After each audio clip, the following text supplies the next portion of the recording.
Unity is strength. Make we reason. Make we talk. If we see corruption in any shape or form, we're going to highlight it. Make we talk. Jeffrey Tavares represents yard and broad and the entire diaspora. As long as it affects the life of our nation, uncover the truth. Make we reason. Make we talk. And we don't care about no vumva viva va. No upper echelon. Nobody is not above the law. As long as it not help Jamaica. Make we talk. Make we talk. Well, good afternoon or good morning, good afternoon, we're listening and watching from around the world and the Eastern Caribbean. Tell me if you all can hear me. We're standing by to join a press conference from the opposition leader's office in Kingston, Jamaica, and President of the People's National Party, Mr. Mark Jefferson Golden. Let me know if you all can hear me clearly. Let me all know if you can hear me clearly. Let me all know. We're standing by to join the press conference. I can see on the screen coming in from the opposition leader's office in Kingston that we must stand by for the press conference. And that's what we're doing. We're standing by for the press conference from the leader of the opposition office and president of the People's National Party, Mr. Mark Golden. That is what we're doing right here on the Make We Talk program. And that's what we're doing right here on the Make We Talk. That's what we're doing on the Make We Talk program. We're standing by to join the press conference. As soon as the press conference gets underway, we will bring it to you live. We will bring it to you live. As soon as the press conference starts, we will bring it to you live. Stand by. There you go. Over to opposition leader's office.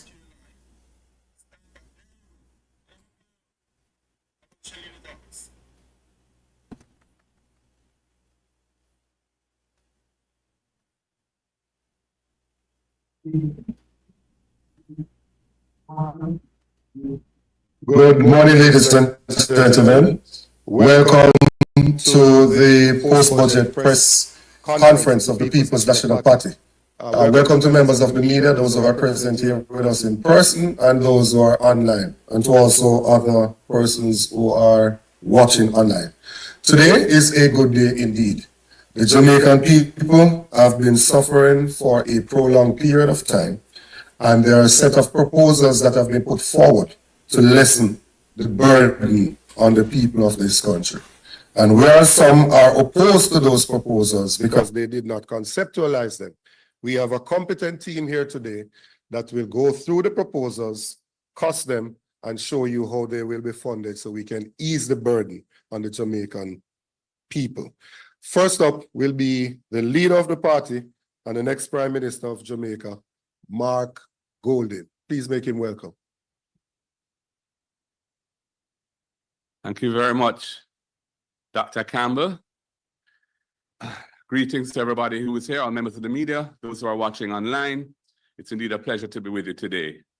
So, in the just concluded budget debate, the opposition, People's National Party, through our spokesperson for finance, Julian Robinson, and myself, put forward our vision for the first term of office of the next PNP government. We took the opportunity to lay out some of our proposals as to how to make Jamaica a better place for all, to encourage economic growth, moving from the stagnation, which has been a feature of this government's management of the economy, moving to higher levels of growth that can create more wealth for our people, can create more fiscal space for social investments and for infrastructure investments and so on.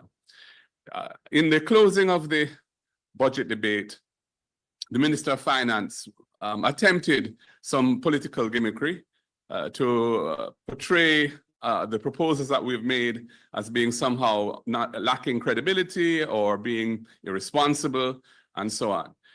Nothing could be further from the truth. We have gone through our proposals with care and attention and diligence. We've used the available data from the sources that are publicly known, the budget books, and the fiscal policy paper and other instruments that have been tabled with the budget and other available information to analyze the costing of our proposals and how we would be able to pay for them. The ministers tried to make out that what we were proposing in our presentations was an implied budget. That is not what we were doing, and we never said that we were doing that.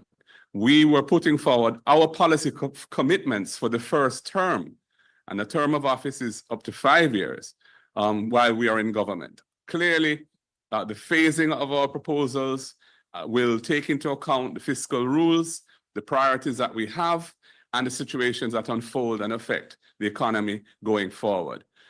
I reiterate that we are very committed to fiscally prudent management of the economy.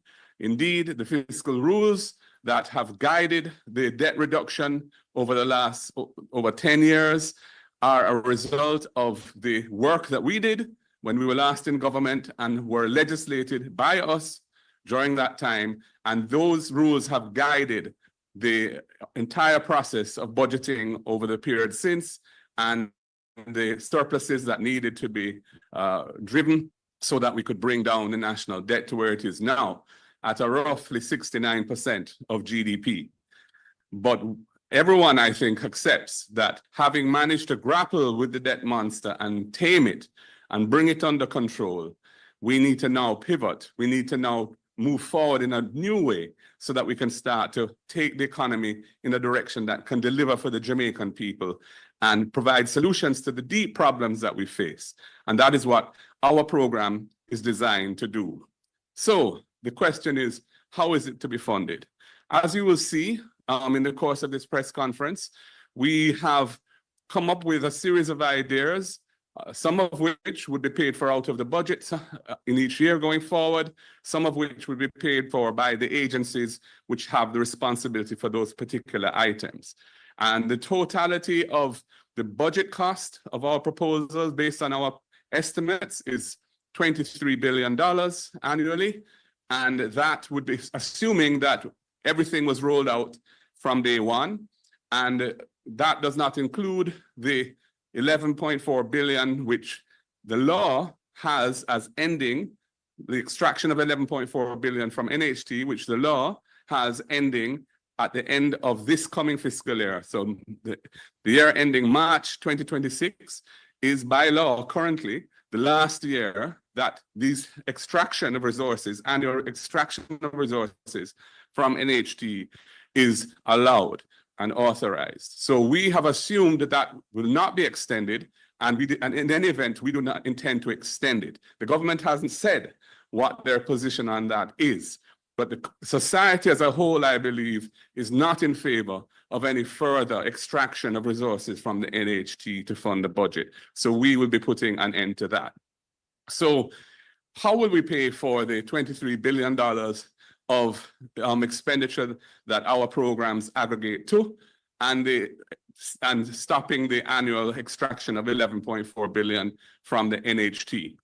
First of all, as I've said, we have to comply with the fiscal rules, and the phasing and timing of the implementation of our proposals will be subject to compliance with those things. But it's very important to understand, first of all, that in this year's budget, which is roughly $1.27 trillion, there is $360 billion of what is described as discretionary expenditure. That is expenditure that is decided on by the political directorate based on their priorities and is separate from interest payments, which are always have to be provided for in the budget by the Constitution, and also salaries of public sector workers. So that $360 billion represents the issues that this government has over time decided are important for the nation. Now, nobody would expect an incoming government of the PNP, having been voted in on a mandate to deliver the change that we are bringing to the society, to just follow the priorities of the government that would have been voted out to give us, to put us into office. So clearly, that 360 billion will be reconfigured, and we will go through it very carefully, line by line, to decide what programs we will keep, what programs we will scale down, what programs we might discontinue altogether, what programs we might defer, so as to create room for the 23 billion that we want to roll out of that $360 billion. Secondly, it is important to note that, as this document here shows, which is the government of Jamaica's fiscal policy paper, which is tabled nowadays with each budget, that was part of the transformational fiscal regime that we implemented when we were in office last, which requires this to be done. It has projections in it, and those projections show what the government is anticipating: the revenues, expenditures, debt, inflation, all of the important parameters that affect the economy and affect the public financing, how those will be projected for the next 4 years going forward. In this document, they are projecting increasing revenues by about $240 billion over the next 4 years, just by virtue of nominal inflation, prices moving over time. Jamaica now our tax system is heavily weighted towards indirect taxation, which is a taxation on the value of goods and services, either imported or sold within the economy. So that 240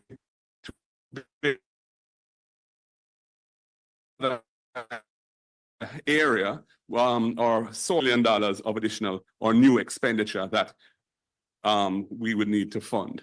And furthermore, I was looking at the projections again today, and if you look at the expenditure projections from 25-26, which is the coming fiscal year, and going forward, and you were to inflate the expenditure projections for the coming year by the projected rate of inflation, which is 5%, and you take and you inflate that other than interest, which is not subject to inflation, and you just use the projected interest numbers, you will see that there's $36 billion of additional expenditure for the following fiscal year, over and above the increases that of 5% on what is being projected for this year, which is more than the coverage that we need to fund our 22 billion. So this whole nonsense, I can only call it nonsense, that our proposals are not credible, that our proposals cannot be financed, this idea of a FinSAC, which is just a bogeyman being raised by the Minister of Finance for political purposes,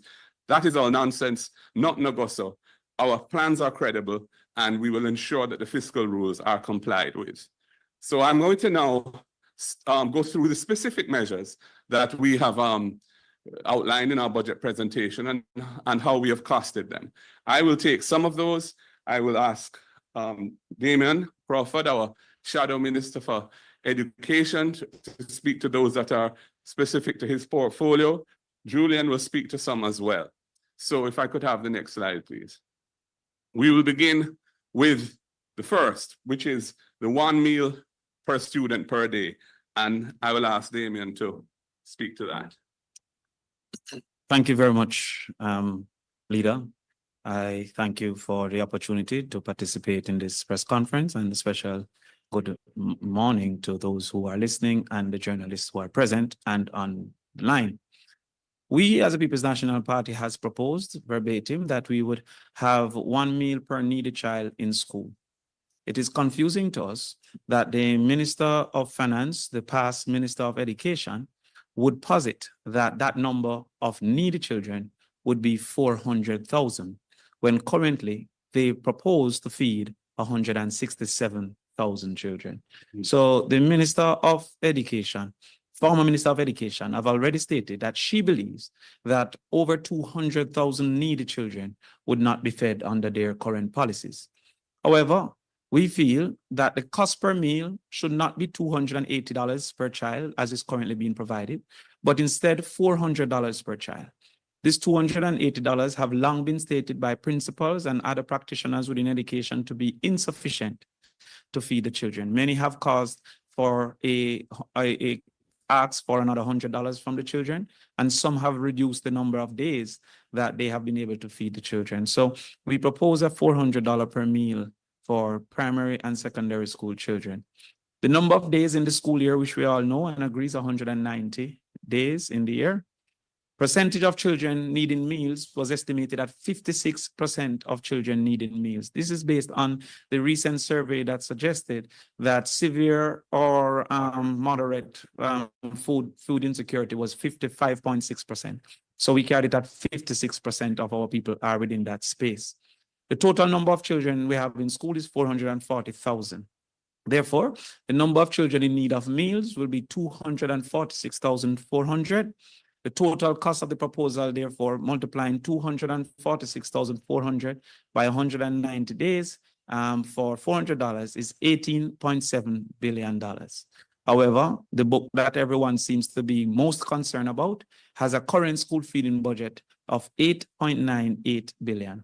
So the additional would be approximately $9.9 billion. So $9.7 billion. So therefore, the additional that we will need to find to adequately feed the 56% of children that research has shown is likely to have difficulties in eating meals are going to be 9 billion. And again, we ask for the Jamaicans to recognize that the minister in her proposal, in her suggestion, suggests that 400,000 children are in need, of which they have made a budget to feed only 170,000, less than 170,000, leaving the other 230,000 to be sacrificed by the Jamaica Labour Party.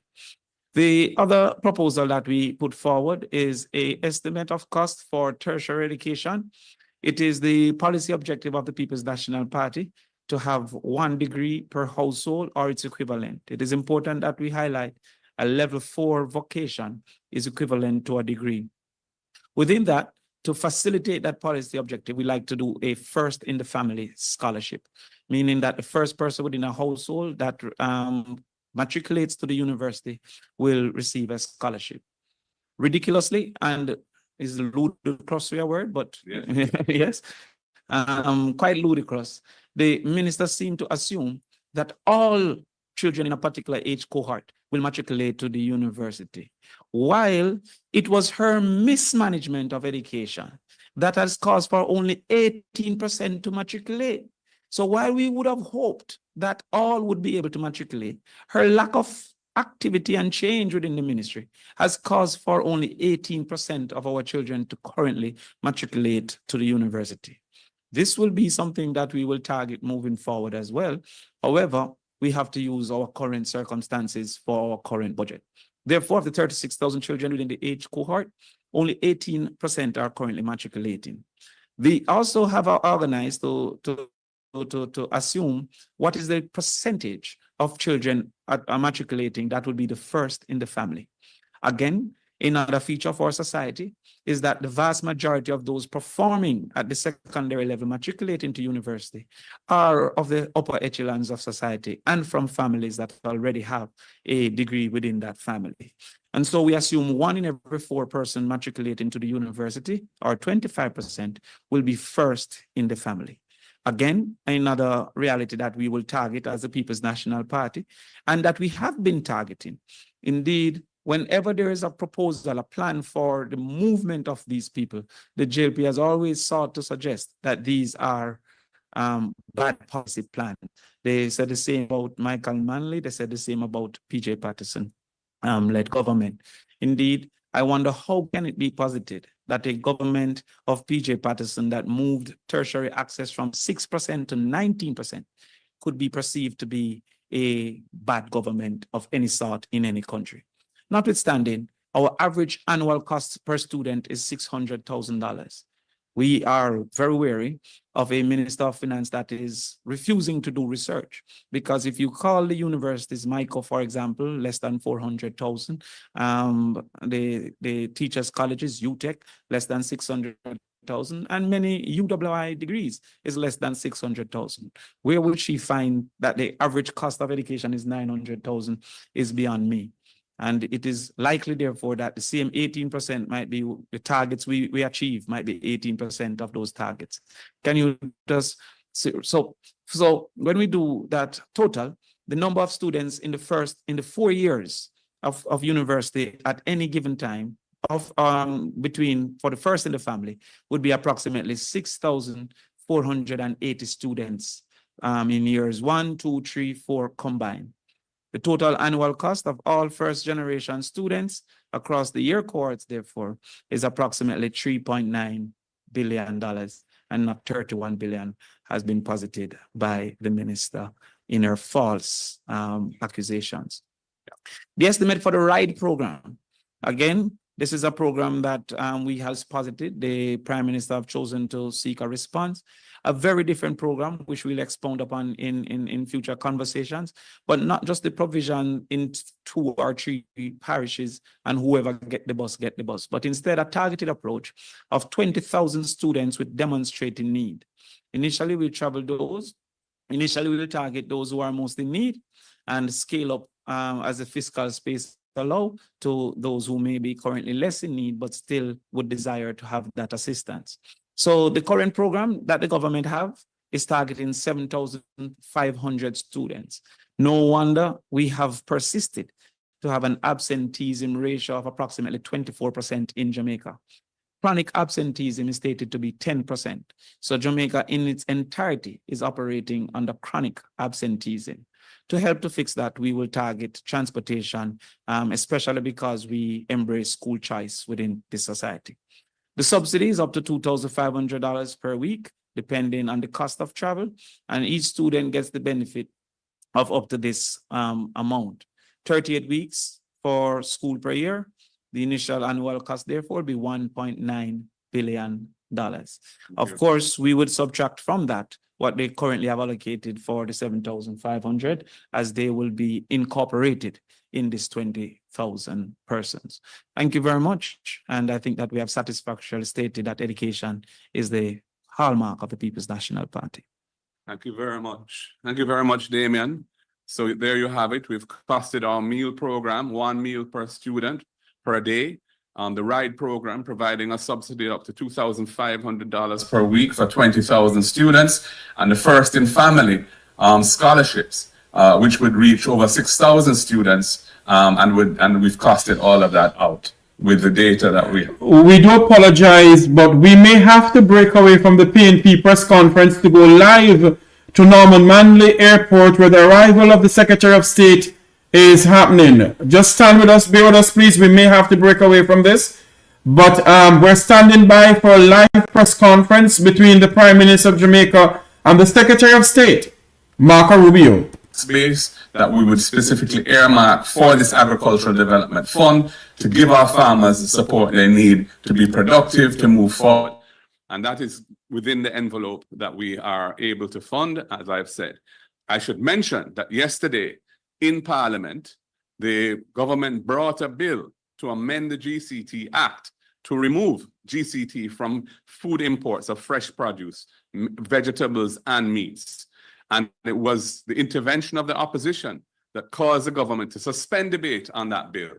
And that, is important to note, because when that GCT is removed from those imports, any of those goods that compete with local domestic farmers are going to be have an advantage which they don't currently have now, and make life even harder for our farmers to survive. Next slide, please. Small businesses. I'm going to ask Julian to speak to this. Thank you very much. We proposed a waiver of corporate income tax for new MSMEs that are establishing for the first 3 years. And we propose that we have made an allocation of $1 billion for this. If we got data from the Companies Office of Jamaica to look at the number of MSMEs, a number of companies that are established each year, and that is in the region of about 5,000 new companies per year on average over the last 3 years. Now, not every single company is going to pay taxes initially in their first year or necessarily make a profit. But we made an assumption that, let's say, 60% of them would actually make a profit. Based on that, we have also done a calculation of what that profit would look like. And so the loss or the impact on the Treasury for offering that tax waiver for 1 year is $1 billion. Nowhere near the $11 billion that the minister has announced. And I want to remind the country why we're doing this. Jamaica has a very high level of informality in our business sector, mainly because businesses stay outside the formal system to avoid paying tax. We want them in the formal system because even though you're not paying corporate income tax, when you're in the formal system, you'll be contributing to GCT, you're employing people, your payroll tax. There are a number of other benefits to companies coming into that formal system. And we believe this incentive is important to encourage businesses, MSMEs, to come into the formal system.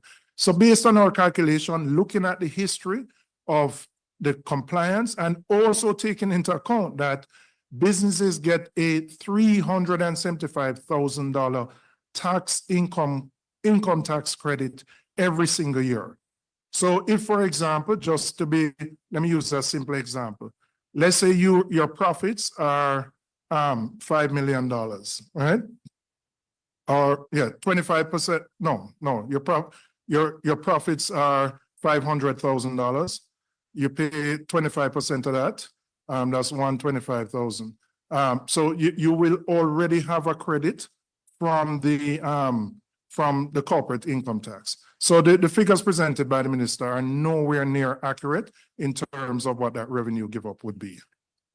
Before I move to the next slide, Jules, can I just make one point on this? On this issue, I just want to make one point. The minister clearly had a pro-box moment on this issue, because when she's projecting that the measure to give a 3-year tax holiday for newly formed MSMEs would cost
We do apologize, but we may have to break away from the press conference of the People's National Party to present to you a live feed coming to us. I think this is the grounds of Jamaica House. This is the grounds of Jamaica House, where the high-level meeting between the United States Secretary of State Marco Rubio and Jamaica's Prime Minister of Bahamas, Prime Minister of St. Vincent and the Grenadines, Prime Minister of Belize, I think, I'm not sure. I just want to be sure, but this is it. You can see the Secretary of State is on Jamaican soil, and he's met by the Charge of Affair and by the Minister of Foreign Affairs and Foreign Trade. There you go. We may have to break away completely from the People's National Party press conference to bring you this live feed. He's met there by Prime Minister Andrew Holness of Jamaica. There you go. Let us go and see if we can get some live. There we go. Hold on for me. Secretary Rubio. Firm handshake as Secretary Rubio gets to Jamaica for his inaugural visit. And he's been invited to write into the guest book of the Office of the Prime Minister. And so he can pen whatever he wishes, actually. Just a brief greeting to say that he is on the soil, so to speak. And now he will be escorted to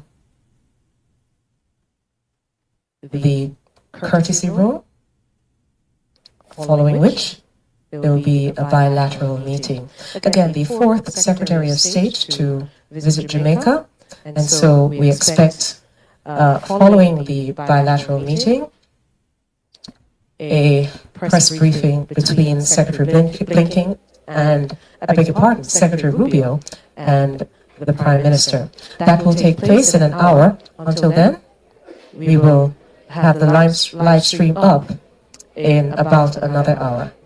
Let's go back live to the press conference of the People's National Party, just to show you that Secretary of State Marco Rubio is on Jamaican soil. Let's go back over to the press conference of the People's National Party right here in Kingston City, Jamaica, coming to you live from the office of the Leader of Opposition.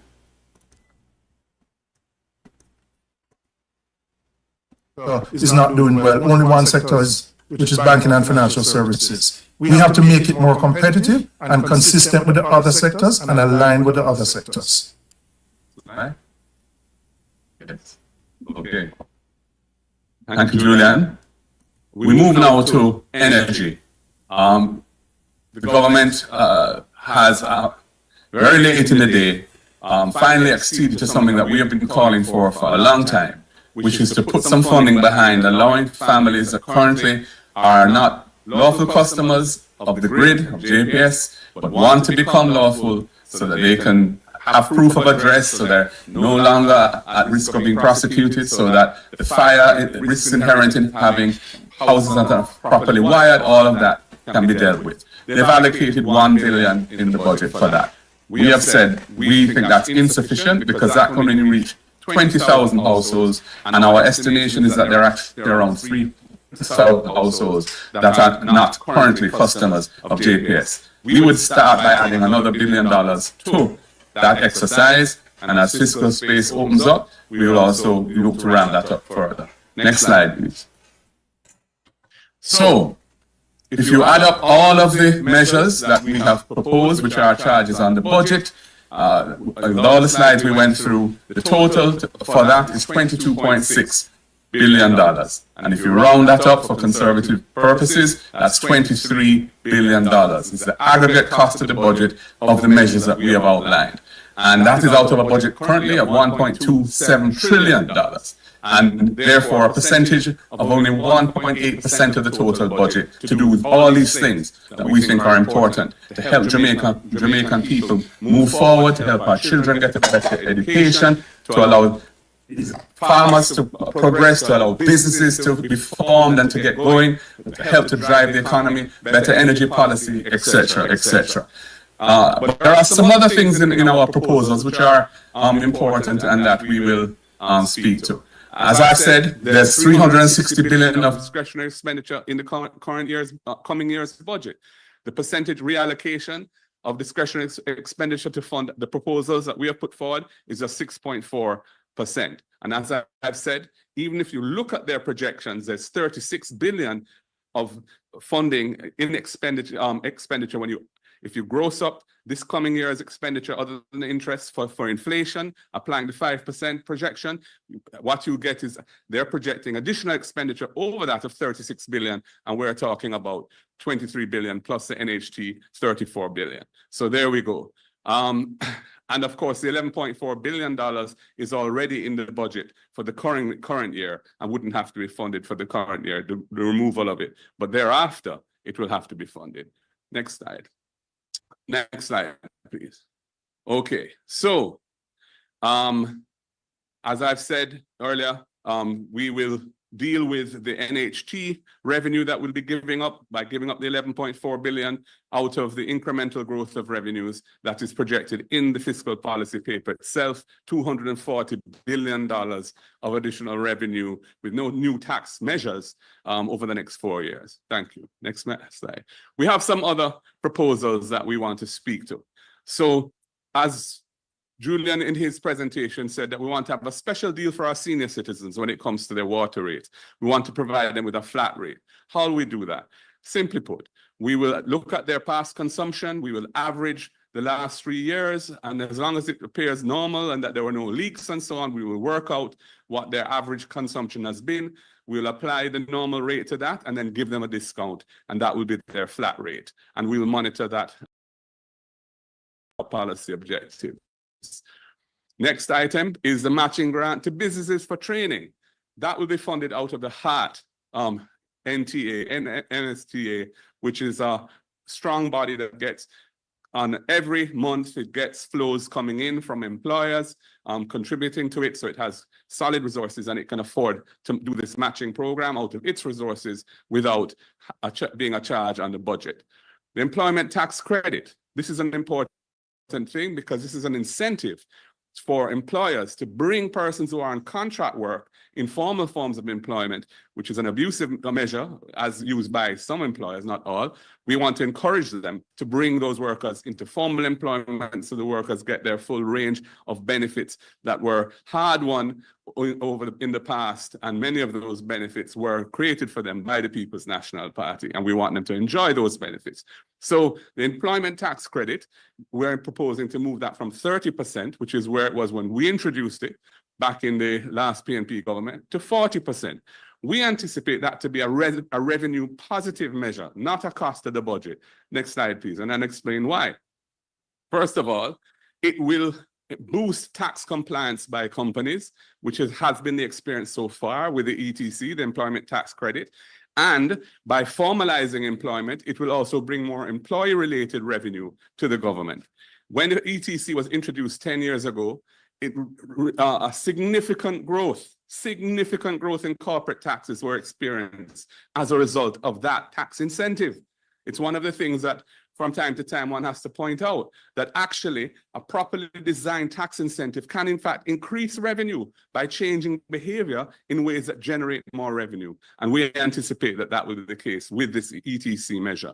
And we want to give the employers this incentive because we want to regularize employment across Jamaica. So we don't have so many workers in Jamaica not getting the benefits that are intended for them, leave with pay, etc., etc. And the other one, of course, is the deposit fund for young people up to 35 years old who want to buy a house but can't afford a deposit. The $1 billion that's allocated for that, so they can get grants towards their deposits of up to $500,000. And that will be funded out of the NHT itself. That will not be a charge on the budget. And of course, by discontinuing the extraction of resources from the NHT of $11.4 billion a year, the NHT will have significantly additional resources to do all the various things that we have in mind for the NHT, many of which I pointed out in my budget presentation. That's it, I think. I want to say something about the DBJ. Yes, and then I have some closing remarks. The minister announced yesterday that the DBJ would review and reform the way it provides loans to the MSME sector. Now, we made a commitment that we would back end all of the fees that MSMEs have been required to pay upfront. For example, if you were taking out a $10 million loan, MSMEs were required to pay $500,000 upfront. That was an inhibitor to persons accessing financing.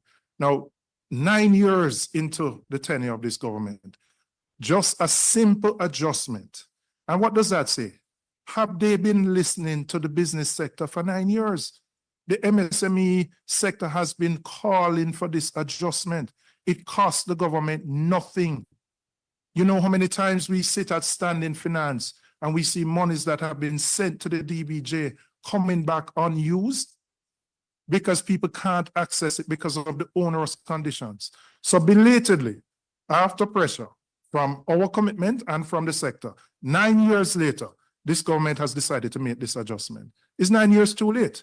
Can you imagine how many businesses could have accessed funding to grow, to pay more taxes, to build more products and services and make the economy improve? And you wait 9 years to do this?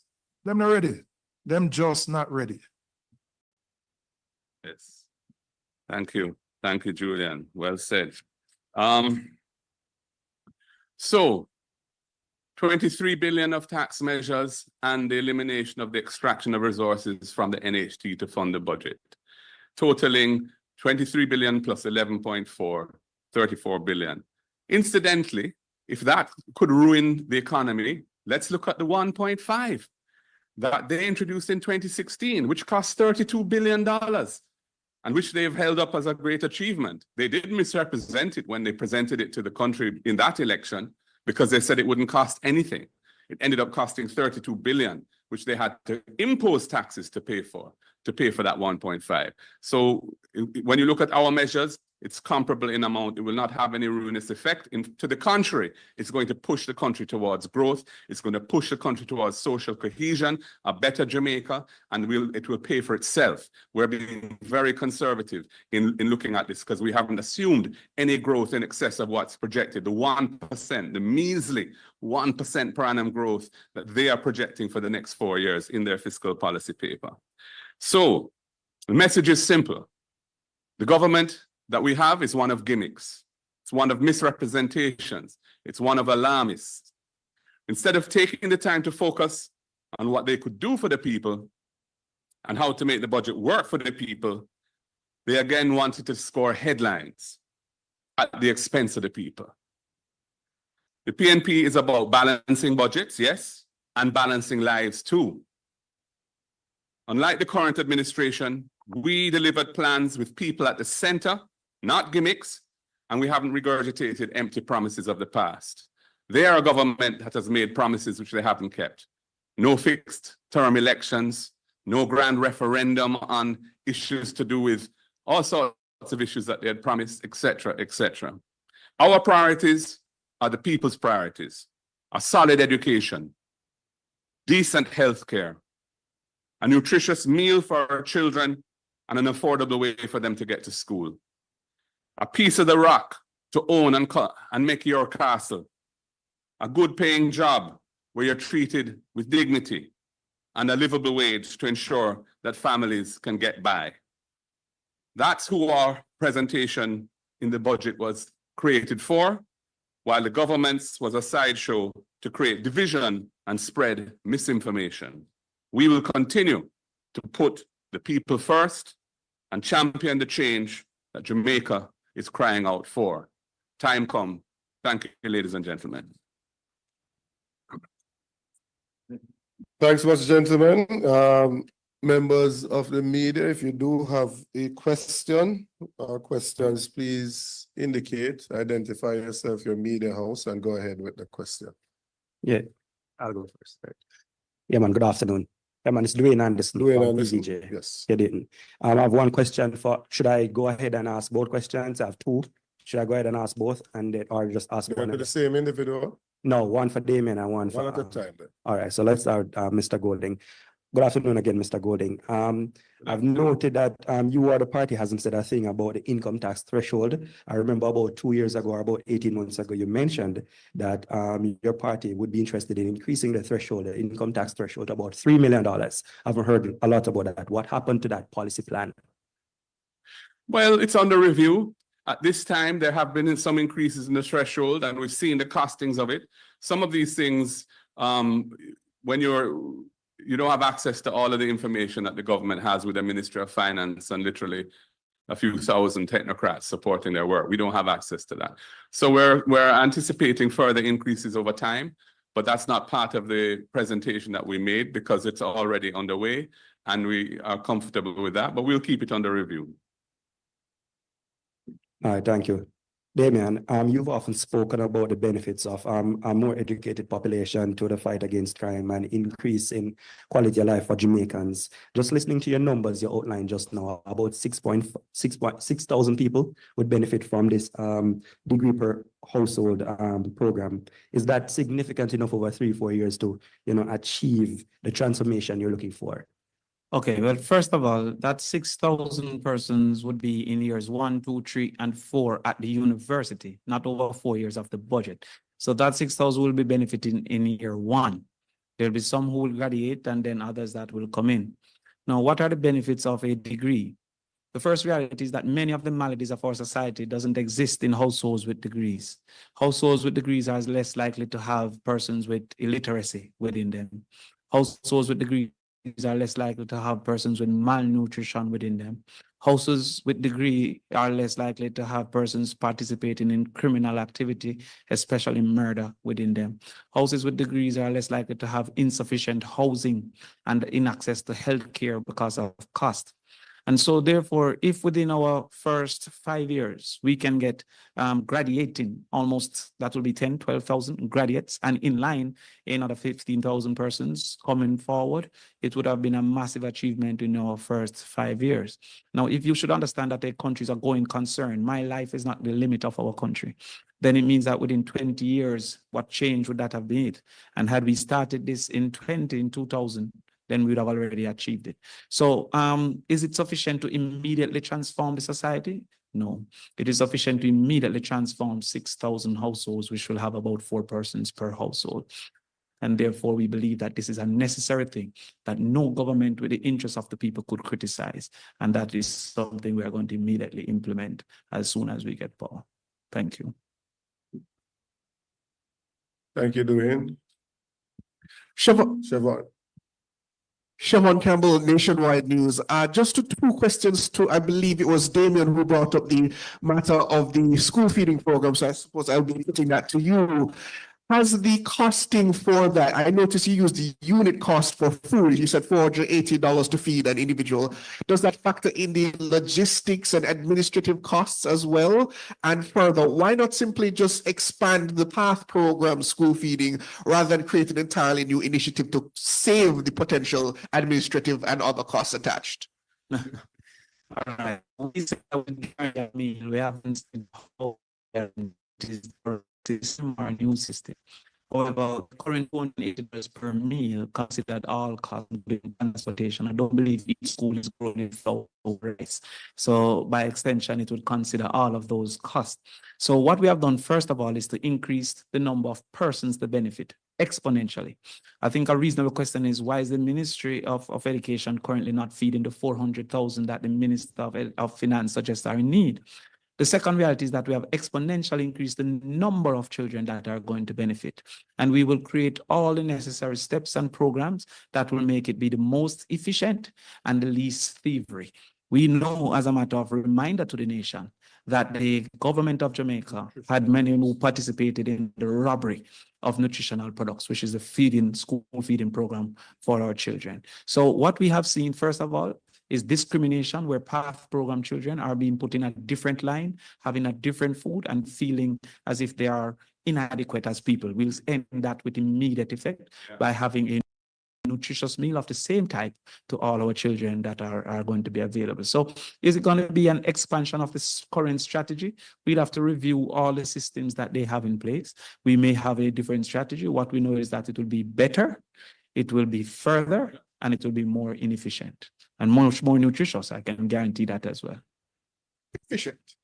More efficient. 100% more efficient. More inefficient. Yeah, More efficient, more effective, more nutritious, more children, and more value. Thank you very much. And then to you, Mr. Golding, the people were now wondering, why was this costing not added into your budget presentation as part of that budget exercise? Because as understood, it is a budget debate presentation. So why is this costing now coming to the people rather than during the actual budget debates? Relate what to reach. The presentation I made was quite comprehensive. It covered a lot of different things. There were other areas that I would want to touch on, which I didn't want to make it too long. The Prime Minister spoke for nearly 5 hours, I think. I didn't think that was appropriate.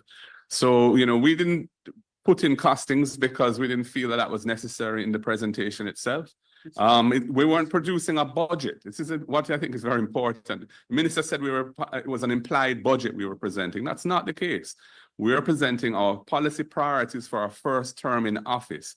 We know how to, we have costed them, as we've explained today, how they break down. 23 billion is our estimate for all of the things that we have put forward as a charge to the budget. Some of the other things will be paid for by the public bodies which relate to those things. And then there's the NHT, which we're going to stop the extraction of resources from.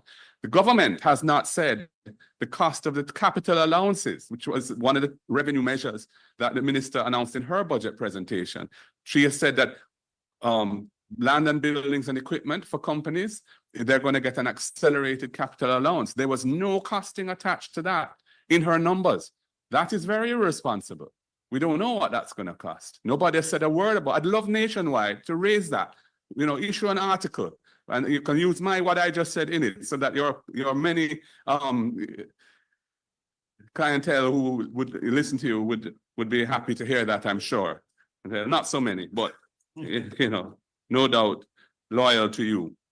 So yes, that's the answer. We've decided to present it separately as part of in this press conference, only because of the malign and inaccurate comments made by the minister yesterday in her closing of the presentation. We are in opposition, and we put forward ideas and proposals, and we cast them with the benefit of the information available to us, which of course is significantly more limited than what's available to a government. But because of the transparency of the fiscal rules and the fiscal responsibility framework, which we put in place, we at least have revenue estimates, which we never used to have, a fiscal policy paper with projections, which the minister has to sign off on. So she can't tell me that she never meant what she said in here. She signed it. So that is what we have been using in order to deliver the costing of our proposals. Liver? Yeah, Yes. well, someone asked one of my questions, so I'll only ask one. You said yesterday in Parliament that what you presented, the proposals that you presented, are programs that are going to be implemented over the life of the People's National Party government. Yeah. Can you tell the people of Jamaica what programs you intend to implement in year 1, year 2 going forward? Just can you give us an idea of what are you going to prioritize year 1? Yeah. And yes, so based on the budget as presented by the government, which is going to be the budget that we inherit when we form government, you know, that budget is already going to be in effect because it will be passed on Friday in the Senate, and the next fiscal year starts next week, Tuesday. So it will be the budget that we have to work within initially. But when we enter and we are rolling out our programs, we will, based on the numbers that we have seen, we anticipate being able to implement all of them initially. If, for example, there is a hurricane or something has happened that has thrown out the projections, we will have to make adjustments accordingly. But based on what's in the fiscal policy paper, we anticipate being able to do it. If we recognize at that time that we can't do all 23 plus the 11.4 in the first year of our tenure, then the things that we would be prioritizing are the things that we feel would have the biggest impact on economic growth. Reason being, because economic growth is going to generate more fiscal space to pay for everything else. So things like helping the farmers, that would be critical. Things like the First in Family program, that would be important too, because we want more students to be encouraged. Our Student Loan Bureau changes, for example, the MSME policy. By the way, the MSME policy is not a fiscal cost, because these are businesses that don't currently exist. They're not paying any tax now. By giving them an exemption for 3 years, we're not taking any, it's not going to be losing any current revenue. I think that's been overlooked by people. Not to mention the pro-box moment and the madness of saying it's $11 billion a year.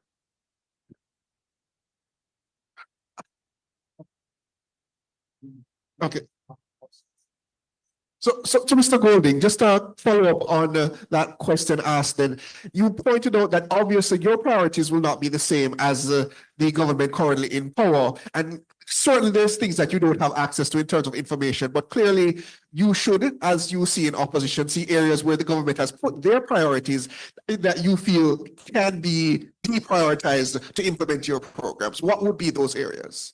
I don't want to comment on that now, because we have to look at every line item when we come into office carefully.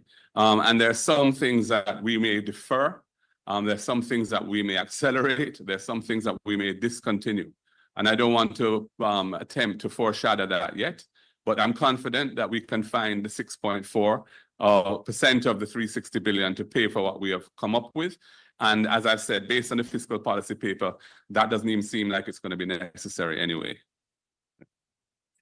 Finally, from me, the Prime Minister and the Finance Minister hammered home this matter of what FinTech did in terms of the impact on the country's debt and your potential role in that. debacle in the 1990s. Do you accept that narrative as put forward? And do you feel that FinSAC, as it played out in the 1990s, was damaging to the Jamaican economy?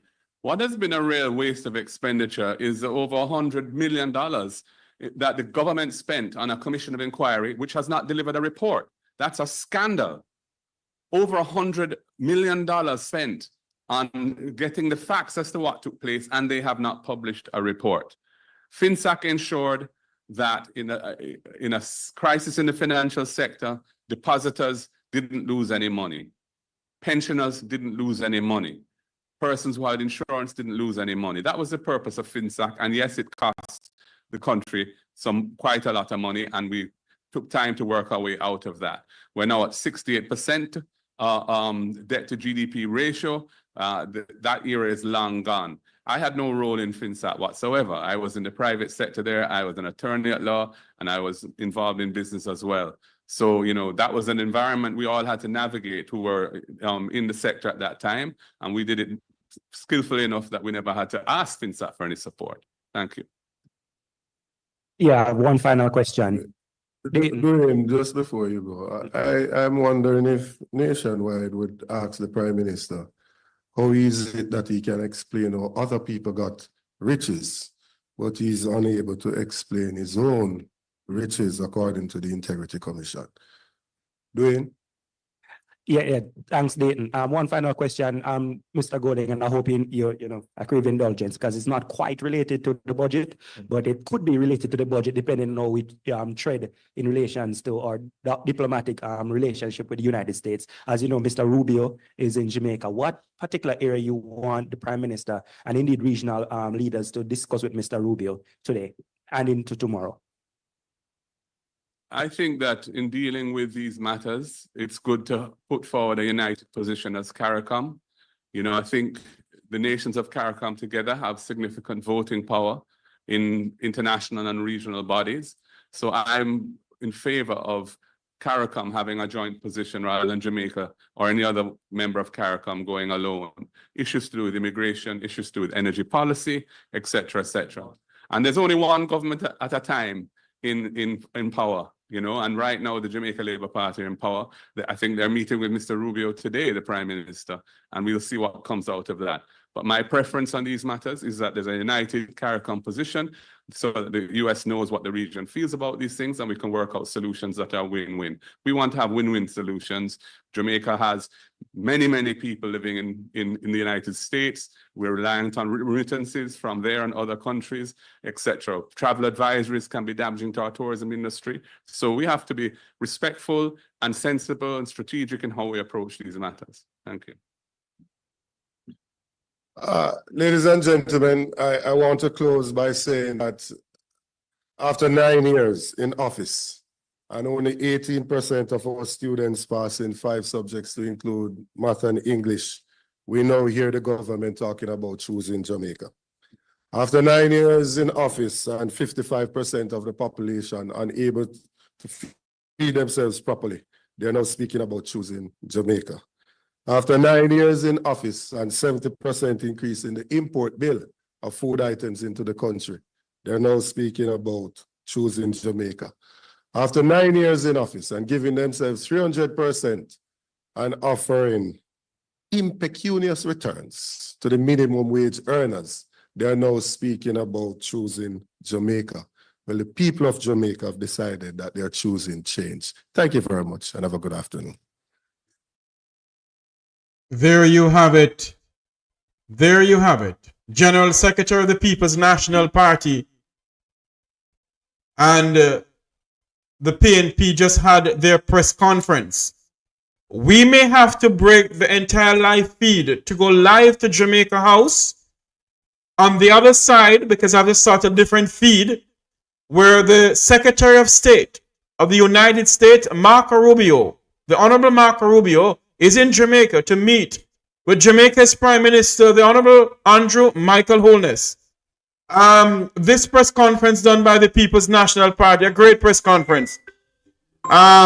So we may have to break away from this live feed from the PNP and go over to Jamaica House. We're going to start a different feed live from Jamaica House. We're going to start a different feed. One moment, Dr. Dunkley. We're going to start a different feed where we're going to have a live coverage of the press conference of the Honorable Marco Rubio, Secretary of State for the United States, Jamaica's Prime Minister, Barbados Prime Minister, and I think Trinidad and Tobago's Prime Minister will be there. So we're going to have a live coverage for that. I want to say thanks to the Walking in Divine Purpose, who is at work but still come on to make sure the live feed continue. I do not know if I should switch over to the live feed yet, but I know I have to break away from this feed. So, ladies and gentlemen, people, go on over to the Make We Talk. There is already something make up over there for this coverage. So go over there and join our live coverage where the Secretary of State is in Jamaica. A momentous occasion. What would be said about the Cubans and the Chinese in Jamaica? What is going to say to the Prime Minister of Jamaica? We don't know. So until you hear my voice on the other side, God bless you. All 1,290 people who are on this live feed, come on over to the other live feed when we present to you this live coverage of the Secretary of State who is in Jamaica. Thank you all very much. May God bless you. May God bless our island at home, Jamaica land we love. A live press conference was just done by the People's National Party. We go over to Jamaica House now, where we have a live feed of the Secretary of State right here in Jamaica. All 1,302 people, come on over to the live feed. God bless you, and God bless our island at home, Jamaica land we love. Have a great afternoon, everyone. Come on over to the other live feed. Come on over to the other live feed. Come on over to the other live feed. It is already started. There you go. It's already started. Come on over to the other live feed as we start the other live feed right now. Have a great afternoon, everyone.